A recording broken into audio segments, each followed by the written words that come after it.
জামাতের আমির অস্ত্রধারী দেহরক্ষী পাচ্ছেন।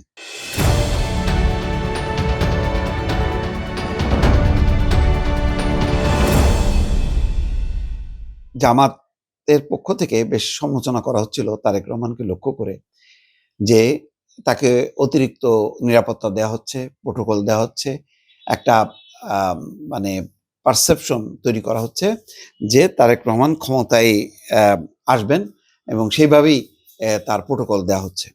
বিষয়টা তা ছিল না। বিষয়টা নিরাপত্তাজনিত একটা ব্যাপার ছিল এবং অবশ্যই এটা পেছনে দেশীয় এবং আন্তর্জাতিক অনেকগুলো কারণ আছে। এটার আমি বিশদ ব্যাখ্যা না করলেও এটাকে অস্বীকার করা যাবে না। যার কারণে তারেক রহমান কিন্তু তার মায়ের অসুস্থতার খবরে চট করে দৌড়ে আসতে পারেননি। তিনি বলছিলেন যে এটা আমার একার সিদ্ধান্তের ব্যাপার না, এটা দলের ব্যাপার, এটা সংশ্লিষ্ট কর্তৃপক্ষের ব্যাপার। তার মানে বোঝাই দিচ্ছিল যে যথেষ্ট পরিমাণ নিরাপত্তা না পেলে তার পক্ষে আসাটা এটা ঝুঁকিপূর্ণ। তো যাই হোক, সেই নিরাপত্তা আমরা দেখলাম যে দেয়া হয়েছে প্রথম যেদিন। তারপর এখন তার যে সিএসএফ তার ব্যক্তিগত নিরাপত্তা বাহিনী বা দলের নিরাপত্তা রক্ষীরা, যেটা বেগম খালেদা জিয়ার নিরাপত্তা দিত, এখন তার নিরাপত্তায় তারা নিয়োজিত।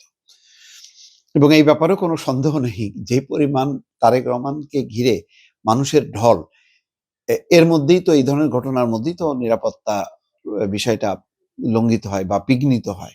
তো সেটা তার নিরাপত্তা দরকার। দলের পক্ষ থেকে নিরাপত্তা, আর একটা সরকারেরও একটা দায়িত্ব আছে, সেই দায়িত্ব অনুযায়ী সরকার দিচ্ছে। এরকম একটা বিষয়টাকেও বিতর্কিত করার চেষ্টা করা হচ্ছিল সম্প্রতি বিভিন্ন জনের কথাবার্তায়। তারপর দেখা গেল বিভিন্ন রাজনীতিককে দেহরক্ষী দেওয়া হচ্ছে। জুনায়েদ সাকির মতন নেতাও তিনিও গানম্যান সহ দেহরক্ষী পেয়েছেন। তো এখন জামাতের আমির পেয়েছেন, অস্ত্রধারী দেহরক্ষী পাচ্ছেন। এবং বাংলাদেশের বর্তমান যে রাজনীতির ঘটনা বলি, ওসমান হাদির ঘটনার পর কিন্তু বিভিন্ন জনকে সরকার সিদ্ধান্ত নিয়েছে যে তাদেরকে অস্ত্র সহ দেহরক্ষী দেওয়া হবে এবং সেই ধারাবাহিকতায় জামাতের আমির পাচ্ছেন। এখানে বলা হচ্ছে জামাতের আমিরের ব্যক্তিগত নিরাপত্তা নিশ্চিত করতে অস্ত্রধারী দেহরক্ষী বা গানম্যান দেওয়ার সিদ্ধান্ত নেওয়া হয়েছে। একই সঙ্গে তার বাসভবনের নিরাপত্তার জন্য পোশাকধারী সশস্ত্র পুলিশ মোতায়েন করতে বলা হয়েছে। ভালো, যেহেতু বাংলাদেশের এখন প্রধান প্রতিদ্বন্দ্বী দুটি রাজনৈতিক দল হচ্ছে বিএনপি এবং জামাত। তো দুই দলের মধ্যে নানান কারণে সাংঘর্ষিক পরিস্থিতি তৈরি হবে। দুই দলের বাইরে নানান রকম অস্ত্রধারীরা বা সুযোগ সন্ধানীরা এবং যারা, যেটা ডক্টর মোহাম্মদ ইউনূস বলার চেষ্টা করছেন যে নির্বাচন পতিত সরকার নির্বাচন বানচালের চেষ্টা করছে, ভণ্ডুলের চেষ্টা করছে, সেই হিসাবে জামাতের আমিরও টার্গেট হতে পারেন। সুতরাং তার বাসভবন এবং তার যেখানে যাতায়াত করবেন সেখানে দেহরক্ষী দেওয়াটা যুক্তিসঙ্গত, এই ব্যাপারে কোনো রকম সন্দেহ নেই। কিন্তু ওই যে কথায় কথায় ঘুরে ফিরে তারেক রহমানের দিকে দৃষ্টি তোলা, আঙুল তোলা, এটা আমার ধারণা বিভিন্ন স্তর থেকে যেভাবে তোলা হচ্ছে এটা সঠিক না। যার যার গুরুত্ব, যার যার নিরাপত্তা বিবেচনা করে সরকার এটি করবে। এই ব্যাপারে সরকারের কোনো কার্পণ্য নেই।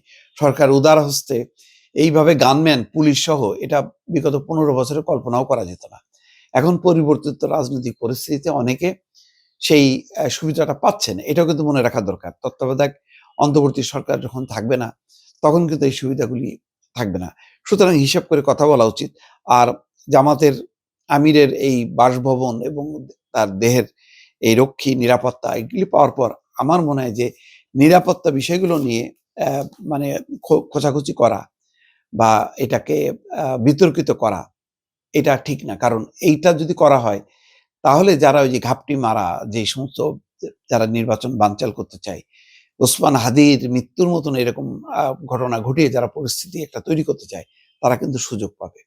সুতরাং এই বিষয়ে নিরাপত্তার বিষয়টা সবসময় যেহেতু স্পর্শকাতর, এগুলো নিয়ে মানে প্রশ্ন তোলাটা আমার ধারণা যে এটা অনাকাঙ্ক্ষিত।